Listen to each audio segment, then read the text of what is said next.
আদালতে ডিবির আবেদন, সিয়ামের বিরুদ্ধে গ্রেফতারি পরোয়ানা। মালয়েশিয়ার শ্রমবাজার নিয়ে তুগলকি কাণ্ড, বিমান টিকিটের গলা কাটা দামের অভিযোগ, কর্মী পাঠানো নিয়ে আলোচনা চলছে বললেন পররাষ্ট্রমন্ত্রী। আগের নিয়মে ফিরছে সরকারি অফিসের সময়সূচি, ঈদ যাত্রায় ট্রেনের অনলাইন টিকিট বিক্রিতেও কালোবাজারির দাপট। এবং টি-20 বিশ্বকাপে টস জিতে দক্ষিণ আফ্রিকার বিপক্ষে ব্যাটিংয়ে শ্রীলঙ্কা, ভোরে উগান্ডার প্রতিপক্ষ আফগানিস্তান।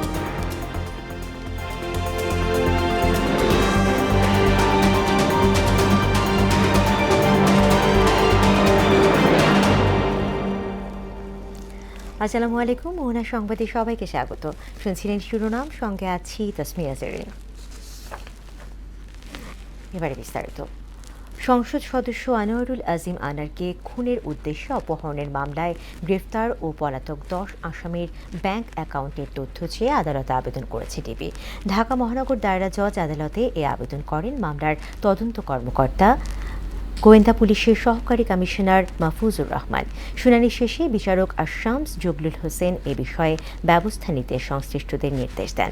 এদিকে এ মামলার অন্যতম আসামি মোহাম্মদ সিয়াম হোসেনের বিরুদ্ধে গ্রেফতারি পরোয়ানা জারি করেছেন ঢাকার অতিরিক্ত চিফ মেট্রোপলিটন ম্যাজিস্ট্রেট মাহবুবুল হক।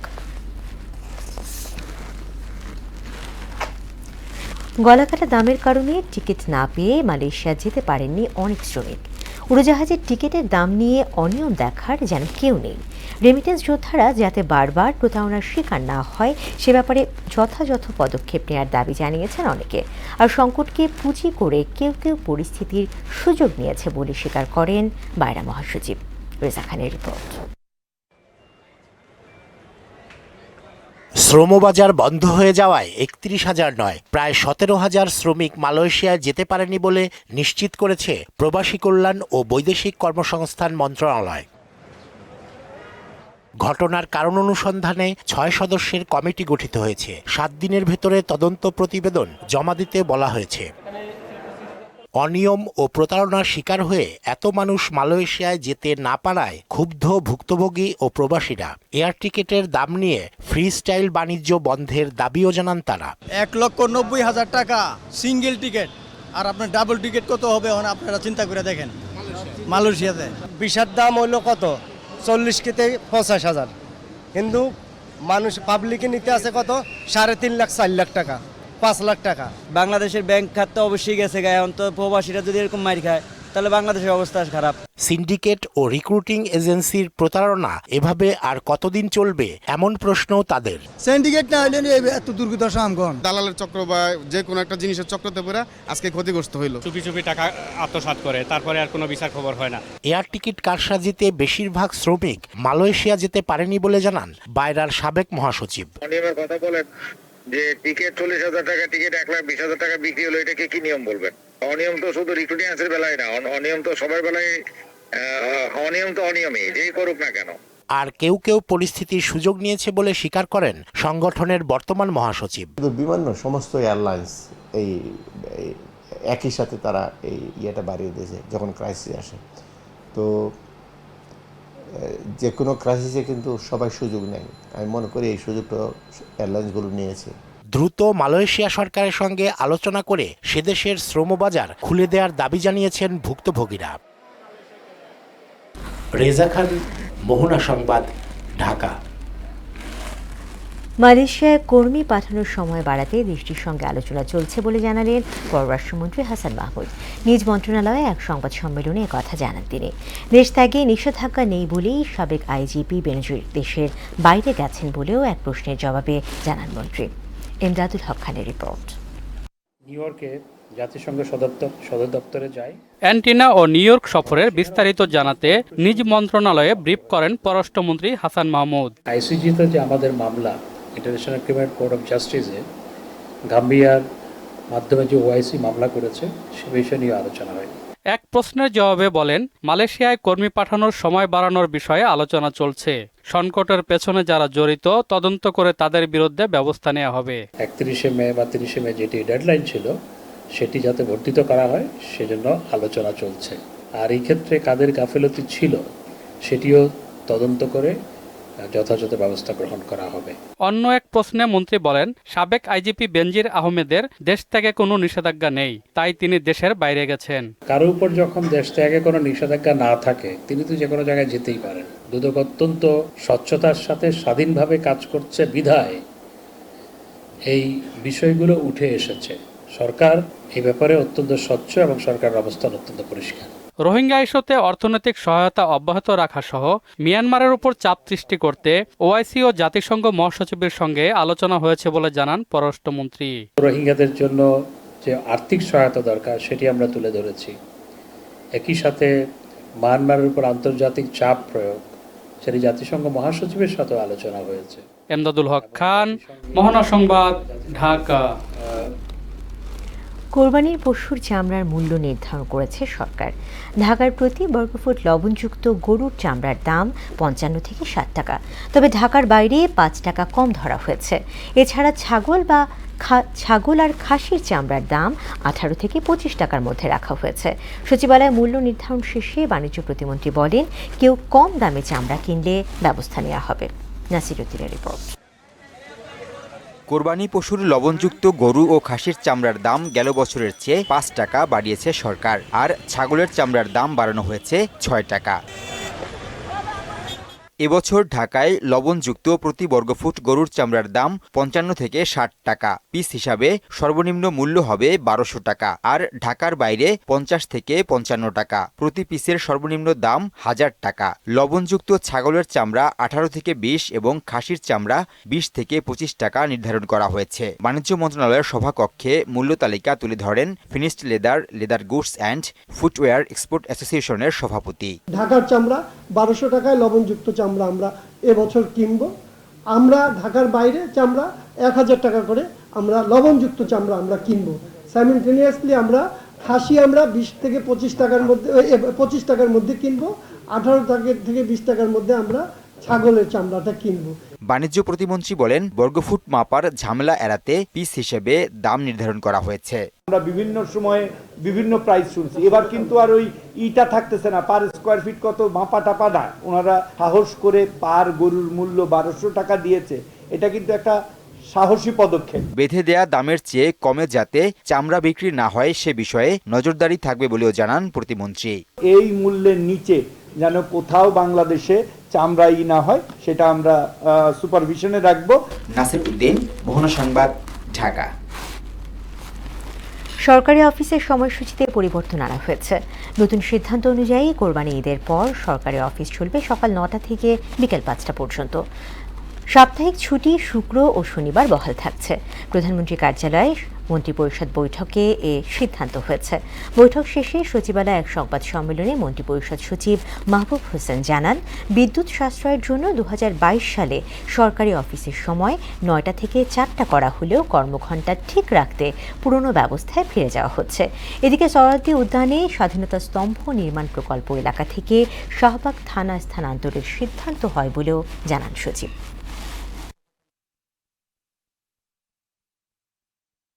রোববার থেকে বৃহস্পতিবার 9টা থেকে 5টা, শুক্র এবং শনিবার বন্ধ থাকবে।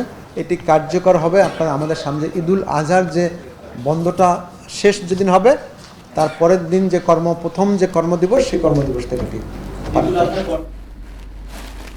রেলের টিকিট শতভাগ অনলাইনে বিক্রি হলেও থেমে নেই কালোবাজারি চক্র, আর এতে করে ভোগান্তিতে পড়ছেন ঈদে অগ্রিম টিকিট কিনতে আসা যাত্রীরা।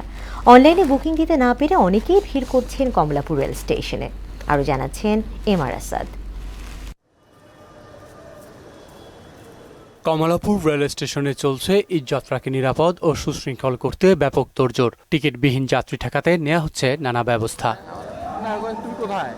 তবে এত আয়োজন যাদের নিয়ে সেই যাত্রীরা কিন্তু টিকিট নামের সোনার হরিণের দেখা পাচ্ছেন না। যাত্রীদের সুবিধা দিতে শতভাগ টিকিট অনলাইনে থাকলেও মিনিটেই ফুরিয়ে যাচ্ছে সব। 2 দিন হলো ট্রাই করতেছে, বাট টিকিট পাচ্ছি না। ঢোকার সাথে সাথে টিকিট বিক্রি হয়ে চলে যাচ্ছে। অনলাইনে তো পাওয়া যায় না, এই জন্যই যে এখানে দাঁড়া থেকে অনেকক্ষণ বড় দাঁড়া থেকে তারপর টিকিট কাটতে হয়। 8টা বাজে আমরা যদি ওয়েবসাইটে ঢুকতে যাই, হয়তো ওয়েবসাইট প্রবলেম করে, না হয় দেখা যায় ওয়েবসাইটে ঢোকার পরে কোনো টিকিট পাওয়া যায় না। আর যদি পাওয়া যায় সেগুলো কাটা যায় না, দেখা যায় আবার এগুলো চেষ্টা করতে করতে 5 মিনিট 10 মিনিট হয়ে গেলে পরে টিকিটই পাওয়া যায় না। এমন পরিস্থিতির জন্য কেউ কেউ দায়ী করছেন কালোবাজারি সিন্ডিকেটকে। এর মধ্যে অ্যাপসের মধ্যে ঢোকার পরে অ্যাপস থেকে বের করে দেয়, তারপরে 5-6 মিনিট পরে দেখছি একটাও টিকিট নাই। তো এই টিকিটগুলো গেল কই? কিছু কিছু টিকিট বিক্রি হয় ট্রেনের মধ্যেই, হকাররা নেই, ক্যান্টিনে যারা এরাও টিকিট দেয়, স্যার আমাদের কাছে নেন, আমাদের সঙ্গে চলেন, আমরা কম পয়সা নিয়ে যাব। তবে শেষ মুহূর্তের যাত্রী চাপ থেকে বাঁচতে কেউ কেউ আগেই রওনা হচ্ছেন বাড়ির উদ্দেশ্যে। এত গরমের মধ্যে বাস দিয়ে যেতে আমার সহ্য হয় না। বাসে জ্যাম লাগে কিন্তু ট্রেনে কোনো জ্যাম লাগে না। ঈদের আনন্দ পূর্ণতা পাবে তখনই যখন যাত্রীরা নিরাপদে বাড়ি ফিরতে পারবেন, আর এর জন্য সর্বোচ্চ সহযোগিতা নিয়ে পাশে থাকবে রেলওয়ে কর্তৃপক্ষ, এমনটাই আশা সাধারণ মানুষের। MR আসাদ, মোহনা সংবাদ, ঢাকা। আওয়ামী লীগ সরকারের 15 বছরের শাসনামলে দেশের রাজনীতি ও অর্থনীতি ধ্বংস হয়ে গেছে বলে অভিযোগ করেছেন বিএনপি মহাসচিব মির্জা ফখরুল ইসলাম আলমগীর। দ্রব্যমূল্যের ঊর্ধ্বগতি সহ নানা কারণে দেশের মানুষ কঠিন সময় পার করছে বলে মন্তব্য করেন তিনি। জাতীয় প্রেসক্লাবে এক আলোচনা সভায় এসব কথা বলেন মির্জা ফখরুল। আরও জানাচ্ছেন হুমায়ুন কবির। বিএনপির প্রতিষ্ঠাতা সাবেক রাষ্ট্রপতি জিয়াউর রহমানের 43তম মৃত্যুবার্ষিকী উপলক্ষে জাতীয় প্রেস ক্লাবে আলোচনা সভার আয়োজন করে জাতীয়তাবাদী মহিলা দল। মুক্তিযুদ্ধে জিয়াউর রহমানের অবদান তুলে ধরে গণতন্ত্র ও ভোটাধিকার প্রতিষ্ঠার আন্দোলনে সক্রিয় থাকার প্রত্যয় জানান মহিলা দল নেতাকর্মীরা। স্বাধীনতা শুধু ঘোষণাই দেন না, তিনি নিজ অস্ত্র হাতে যুদ্ধ করে এই দেশ স্বাধীন করেছেন। আসুন আপনারা আমরা সচ্চর হই, যেন আমরা শহীদ রাষ্ট্রপতি জিয়াউর রহমানের আদর্শকে আদর্শিত করতে পারি, দেশনেত্রী বেগম খালেদা জিয়াকে অচিরে মুক্ত করতে পারি এবং দেশনায়ক তারেক রহমানকে ফিরে এনে দেশের স্বাধীনতা অক্ষুণ্ণ রাখতে পারি। বিএনপি মহাসচিব মির্জা ফখরুল ইসলাম আলমগীর বলেন, গত 15 বছর ধরে সরকার দেশের রাজনীতি ও অর্থনীতি ধ্বংস করে দিয়েছে। গত 15 বছরে একটা দানবের মতো শাসন দিয়ে বাংলাদেশের শুধু রাজনীতিকেই ধ্বংস করেনি, সে অর্থনীতিকেও ধ্বংস করে ফেলেছে। গ্যাসের দাম, বিদ্যুতের দাম, সবজির দাম, চালের দাম অবিশ্বাস্য, খাওয়া দাওয়া যায় না। নিজেদের অধীনে আওয়ামী লীগ সরকার 3টি প্রহসনে নির্বাচন করেছে বলেও অভিযোগ করেন মির্জা ফখরুল। দলীয় সরকারের অধীনে তিনটা নির্বাচন তারা পার করেছে। এই 3টা নির্বাচনই প্রহসন হয়েছে। হুমায়ুন কবির, মোহনা সংবাদ, ঢাকা। সোনা ও হীরা চোরাচালান চক্রের কারণে প্রতি বছর প্রায় 91,000 কোটি টাকা পাচার হয়ে যাচ্ছে বলে জানিয়েছে বাংলাদেশ জুয়েলারি সমিতি বাজুস। রাজধানী পান্থপথের সংগঠনের কার্যালয়ে এক সংবাদ সম্মেলনে বলা হয়, জল, স্থল এবং আকাশপথে প্রতিদিন অবৈধভাবে 250 কোটি টাকার স্বর্ণালংকার ও সোনার বার দেশে আসছে। অবৈধভাবে আসা সোনা ও হীরার সিকিভাগের তথ্য আইন প্রয়োগকারী সংস্থার জানা নেই বলে দাবি করে চোরাচালানিদের চিহ্নিত করে দ্রুত আইনের আওতায় আনার আহ্বান জানায় বাজুস। প্রবাসী শ্রমিকের রক্তে ঘামা অর্জিত বৈদেশিক মুদ্রার অপব্যবহার করে প্রতিদিন বাংলাদেশের জল, স্থল ও আকাশপথে কমপক্ষে প্রায় 250 কোটি টাকার অবৈধ সোনার অলংকার ও হীরার অলংকার, ডায়মন্ড জুয়েলারি চোরাচালানের মাধ্যমে বাংলাদেশে আসছে। সেই হিসাবে 365 দিন বা 1 বছরে 80,300 কোটি টাকার সোনা ও 10,950 কোটি টাকার হীরা অবৈধভাবে বাংলাদেশে আসছে। মোবাইল আর্থিক সেবাদাতা প্রতিষ্ঠান নগদ প্রধানমন্ত্রী শিক্ষা সহায়তা ট্রাস্টের ভাতা বিতরণ করবে বলে জানিয়েছেন শিক্ষামন্ত্রী মহিবুল হাসান চৌধুরী। দুপুরে সচিবালয়ে প্রধানমন্ত্রী শিক্ষা সহায়তা ট্রাস্ট, বাংলাদেশ ডাক বিভাগ ও নগদ লিমিটেডের মধ্যে এ বিষয়ে দ্বিপাক্ষিক চুক্তি স্বাক্ষর অনুষ্ঠান শেষে একথা বলেন তিনি। শিক্ষামন্ত্রী জানান, এই চুক্তির ফলে এখন থেকে মোবাইল আর্থিক সেবা নগদই প্রধানমন্ত্রী শিক্ষা সহায়তা ভাতা বিতরণ করবে। প্রধানমন্ত্রী শিক্ষা সহায়তা ট্রাস্ট, এই ট্রাস্টের মাধ্যমে আমাদের সুবিধাবঞ্চিত অনেক শিক্ষার্থী যারা আর্থিকভাবে কিছুটা সমস্যার সম্মুখীন হচ্ছে তাদেরকে উপবৃত্তি দেওয়া হয় এই ট্রাস্টের মাধ্যমে, যাতে করে যথাযথভাবে সরাসরি নিজেদের যাচাইকৃত অ্যাকাউন্টে তারা যাতে করে এই অর্থ পায়। তাই আজকে মোবাইল ফাইন্যান্সিয়াল সার্ভিস নগদের সাথে এই চুক্তিটা সম্পন্ন হয়েছে, যাতে করে আমাদের বেনিফিশিয়ারিরাই তারা অর্থটা যাতে সরাসরি পায়। কোরবানির সামনে রেখে দেশীয় পদ্ধতিতে স্বাস্থ্যসম্মত উপায়ে পশুপালন করছে নাটোরের খামারিরা। এখানকার পশুর চাহিদাও দেশছোড়া। জেলার এবার চাহিদার দ্বিগুণ পশু প্রস্তুত হচ্ছে বলে জানিয়েছেন সংশ্লিষ্টরা। আর এ কাজে খামারিদের সহায়তা দিচ্ছে প্রাণী সম্পদ বিভাগ। নাটোর থেকে রাশিদুল ইসলামের তথ্যে আরও জানাচ্ছেন শারমিন স্বর্ণা। নাটোর জেলার বিভিন্ন এলাকায় শাহিওয়াল, রাজস্থানী, নেপালি সহ বিভিন্ন জাতের গরু লালন পালন করছেন খামারিরা। দেশীয় পদ্ধতিতে গমের ভুসি, খড় আর কাঁচা ঘাস খাইয়ে এসব পশু লালন করছেন তারা। ইতিমধ্যেই বিভিন্ন জেলা থেকে পাইকাররা আসতে শুরু করেছেন খামারগুলোতে। এবছর জেলায় 4,78,000 গবাদি পশু কোরবানির জন্য প্রস্তুত করা হচ্ছে, যা স্থানীয় চাহিদা মিটিয়ে চলে যাবে রাজধানী সহ দেশের বিভিন্ন প্রান্তে। ঢাকা সহ বাংলাদেশের অনেক জায়গা থেকে কাস্টমার আসতেছে আমাদের খামারে। অনেক প্রজাতির গরুই আছে, আপনার শাহিওয়াল আছে, আপনার অস্ট্রেলিয়ান ফ্রিজিয়ান আছে। গোখাদ্যের দাম বেড়ে যাওয়ায় পশুপালনে এবার খরচ বেশি হয়েছে বলে জানান খামারিরা। এ অবস্থায় পার্শ্ববর্তী দেশ থেকে পশু আমদানি না করার দাবিও জানান তারা। ভুট্টা দিয়ে, গম দিয়ে এগুলা মিক্সার করে ছোলা দিয়ে ভাঙানি হয়, তাই এগুলাই খাই। তার জন্য পরিশ্রম করি, ঘাস কাটি, স্থানীয় প্রাণী সম্পদ দপ্তরের পক্ষ থেকে খামারিদের প্রয়োজনীয় সহায়তা দেওয়া হচ্ছে বলে জানালেন প্রাণী সম্পদ বিভাগের এই কর্মকর্তা। এবং আমরা আশা করছি যে এবার আমাদের খামারিরা যে গবাদি পশুগুলো যে প্রস্তুত করেছে সেগুলি তারা বিক্রয় করে অবশ্যই তারা লাভবান হবে, এবং আমরা যারা আছি তারা এই একেবারে নির্ভেজাল প্রাকৃতিক আমরা অবশ্যই কোরবানির মাংস নিয়ে আমরা ইনশাআল্লাহ উদযাপন করতে পারবো। কোরবানির পশুর ন্যায্য দাম নিশ্চিতে নানা উদ্যোগের কথাও জানান তিনি। শারমিন স্বর্ণা, মোহনা সংবাদ। রাষ্ট্রীয় গোপন তথ্য ফাঁসের মামলায় অব্যাহতি পেয়েছেন পাকিস্তানের সাবেক প্রধানমন্ত্রী ইমরান খান এবং তার রাজনৈতিক দল পাকিস্তান তেহরিক-এ-ইনসাফের ভাইস প্রেসিডেন্ট শাহ মেহমুদ কুরেশি।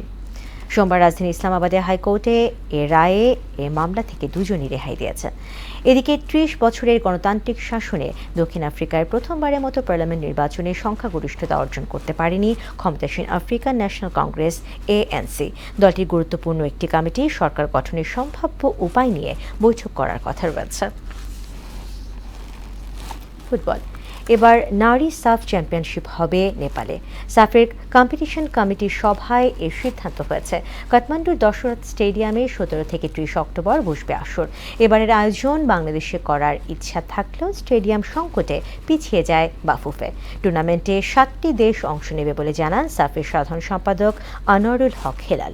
সবশেষ 2022 সালে নারী সাফ চ্যাম্পিয়নশিপ হয় নেপালে, যেখানে স্বাগতিকদের হারিয়ে প্রথমবারের মতো শিরোপা জেতে বাংলাদেশ।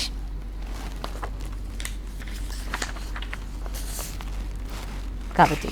নেপালকে 45-31 পয়েন্টে হারিয়ে বঙ্গবন্ধু আন্তর্জাতিক কাবাডি চ্যাম্পিয়ন বাংলাদেশ। এ নিয়ে টানা চতুর্থবারের মতো শিরোপা জিতল লাল সবুজের প্রতিনিধিরা। মিরপুর শহীদ সরোয়ার্দী ইনডোর স্টেডিয়ামে অনুষ্ঠিত ফাইনালে প্রথমার্ধে 24-10 পয়েন্টে এগিয়ে যায় স্বাগতিকরা। দ্বিতীয়ার্ধে লড়াই জমিয়ে তোলে নেপাল। এ অর্ধে শেষ পর্যন্ত 21 পয়েন্ট তুলে নেয় তারা। সমান পয়েন্ট তুলে নেয় বাংলাদেশও, কিন্তু প্রথমার্ধের ফলই গড়ে দেয় ব্যবধান। তাতে 45-31 ব্যবধানের জয়ে অপরাজিত চ্যাম্পিয়ন হয় বাংলাদেশ। ম্যাচ সেরা হয়েছেন বাংলাদেশের আর্দুজ্জামান এবং আসর সেরা নেপালের মাকার। শেষ করব মোহনা সংবাদ, যাওয়ার আগে শিরোনামগুলো আরও একবার।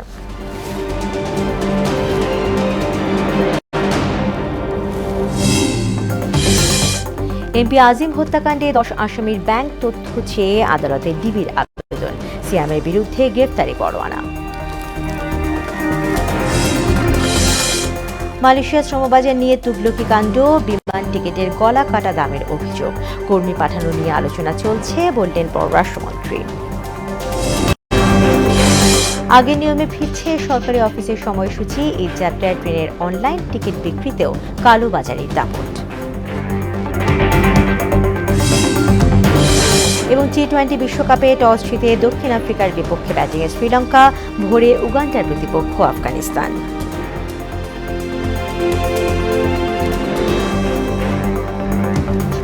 দর্শক, এই ছিল মোহনা সংবাদ। পরবর্তী সংবাদ রাত 12টায়। এছাড়া মোহনার সবশেষ খবর জানতে ভিজিট করুন www.mohana.tv।